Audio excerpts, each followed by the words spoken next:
në Hag, po vazhdojnë paraqitjet e fjalëve përfundimtare në procesin gjyqësor ndaj ish krerëve të UÇK-s.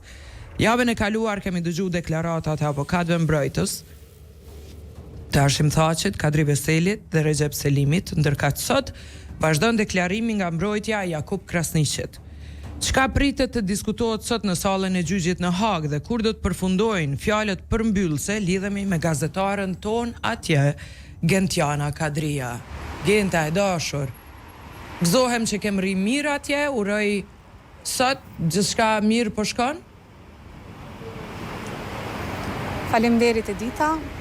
Po, ne kemi mbri mbrëm këtu në Hag, qytetin holandez, ku e kanë selin dhomat e specializuara të Kosovës, apo që ndryshe njihen si gjykata speciale.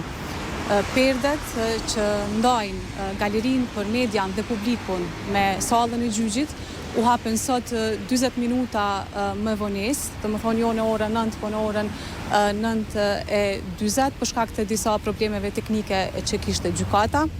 Si që ka ndodhe dhe herat e kaluara që kam qenë fizikisht në sallën e gjyqit, edhe kësaj here e vrejta se ish krerët e UÇK-s i shfrytzuan ato pak sekonda të hapjes së perdeve për të kthyer kokën dhe për të parë se kush nga familjarët apo të afërmit e tyre ka ardhur në galeri për të ndjekur nga afër fundin e këtij procesi gjyqësor që është më i madhi i dhomave të specializuara të Kosovës me seli këtu në Hag të Holandës.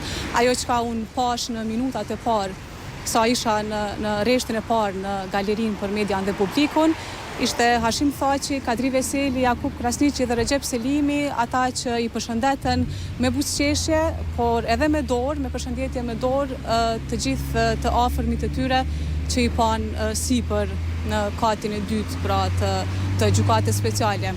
Jakub Krasniqi pati një kollare apo kravat themi me ngjyra të kuqeze, siç e ka bërë edhe në të kaluarën. Është mbrojtja e Jakub Krasniqit ajo që do ta marr fjalën, tashmë ka nisur, do të thotë avokati Jakub Krasniqit që të bëjë deklaratën e tij përfundimtare që pritet të përfundoj gjatë kësaj dite dhe më pas do të pasojnë pyetjet e trupit gjykues dhe fjala e zyrës së prokurorit të specializuar për fund. 4 UÇK-s ngarkohen me krime të pretenduara të luftës dhe krime kundër njerëzimit, për të cilat të gjithë janë deklaruar të pafajshëm dhe gjatë javës së kaluar avokatët e tyre kanë argumentuar se ata nuk janë fajtor për asnjën nga akuzat me të cilat i ngarkon zyra e prokurorit të specializuar. Procesi gjyqësor ndaj 4 UÇK-s pati nisur në prill të vitit 2023, ndërsa ata ndodhen në qendrën e paraburgimit qysh nga nëntori i vitit 2020. Genta, çka pritet në vazhdim? Sot është radha Jakub Krasniqit, ditëve në vazhdim çka presim? Po, pasi të përfundoj sot, nesër do të jetë ditë pushimi në gjykatën speciale, siç nuk ka ndodhur gjithmonë në këtë institucion, sepse kemi qenë dëshmitar kur këtu janë mbajtur, në këtë gjykatore janë mbajtur seanca, edhe gjatë ditëve kur ne në Kosovë shënojmë festat tona, pra nesër shënohet përvjetori i pavarësisë së Kosovës dhe nesër është pushim, ndërkaq seanca do të vazhdojë të mërkurën, që është dita kryesore dhe që po e presin të gjithë, ku të 4 të akuzuarit do t'i kenë nga 20 minuta kohë për t'ju drejtuar trupit gjykues.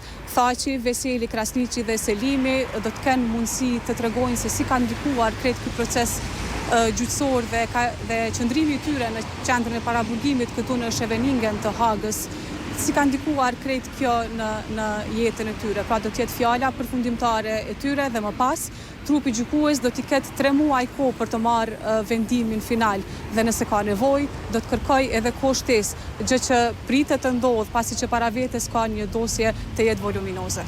E dashur, a i dim emrat kush do të marrë kohë për fjalë? A kanë vendosur, meqense se kanë mundësi të gjithë marrin një fjalë rasti? Po, pritet që të flasin të gjithë, konfirmime zyrtare nuk kemi, por pritet që të flasin të gjithë. Ish presidenti Kosovës Hashim Thaçi me patjetër që do ta marrë fjalën e tij dhe të 4 të akuzuarit besohet që do të shfrytëzojnë të drejtën e tyre për të thënë fjalën e tyre përfundimtare në këtë proces që është i konsideruar i të zgjatur. Lutem, a mund të më përshkruash pak pamjen fizike të secilit? Si dukeshin, me qenë se je prej ditës parë, Ginta, duke përcjell gjithë këtë proces gjyqësor, kaq të rëndësishëm, me vitet të tana ke qenë kyçur dhe në hap me çdo zhvillim ngjarje, duke qenë edhe atje prezent. Si janë fizikisht? Ajo që unë mund të them ndoshta është se ajo që po vrehet është se ata po mbahen të fortë dhe paraqitjet e tyre janë të forta, gjithmonë të përmbajtur dhe gjithmonë të buzëqeshur kur shohin familjarët e tyre dhe të afërmit e tyre në galeri, por edhe me një qëndrim të drejtë edhe para trupit gjykues dhe para zyres së prokurorit të specializuar. Mirë, Gent, faleminderit shumë. Ne gjatë gjithë ditës do t'jemi në lidhje të drejtë për drejta edhe në kohën e magazinës edhe në lajme. Faleminderit shumë, shqyr që kem rri mirë. Shpresoj të na sjellësh vetëm lajme të mira prej atje. Unë dola vetëm u shkuta vetëm për pak minuta që ta realizoj këtë lidhje me ju dhe shumë shpejt do të kthehem në patin sipër të ndërtesës së gjykatës speciale për të marrë shënimet, sepse në atë sallë ne nuk lejohet të fusim as telefon, as kamera dhe as asgjë tjetër përveç një fletore dhe një laps me vete. Do të ngjitem të marrë shënimet se çka do të thotë mbrojtja e Krasniqit, cila do të jetë pyetjet e trupit gjykues dhe çka do të deklaroj zyra e prokurorit të specializuar dhe për krejt këto do të lidhem me Radio Dugagjinin që t'ju mbaj të informuar në kohë. Po, dishta me të pyet edhe për numrin interesimin e medjave. Të uta tha se do të ketë numër të madh medjave, a i kemi mediat atje prej sot? Koleg, gazetar? Po, disa kanë qenë edhe qysh nga java e kaluar, por ajo që ka unë po vrej është se interesimi po shtohet në këto ditë e fundit, marrë parasysh edhe deklaratën përfundimtare që do ta kenë 4 të akuzuarit, ka numër më të madh tash që kanë ardhur të medjave që po ndjekin nga sot procesin gjyqësor, ndërsa të mërkurën pritet të ketë numër më të madh të medjave dhe numër më të madh të qytetarëve që kanë rezervuar ulse në galerinë për median dhe publikun këtu në dhomat e specializuara. Faleminderit shumë, Genta, e vlerësoj shumë, dëgjohemi prapë dashur, të shkoftë mbar.